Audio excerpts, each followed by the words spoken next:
An ideal student is an asset to any country. He has some qualities that can be followed. He gets up early in the morning. He is always regular and attentive in his studies. He goes to school regularly. He never wastes his time in vain. He always gets brilliant results in the examinations.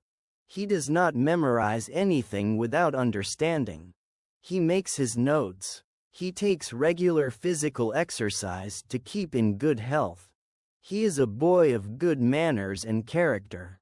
He is truthful, honest, sincere, and dutiful.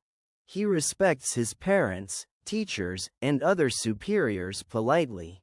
He is very helpful to his fellow students. He is never rude to anybody.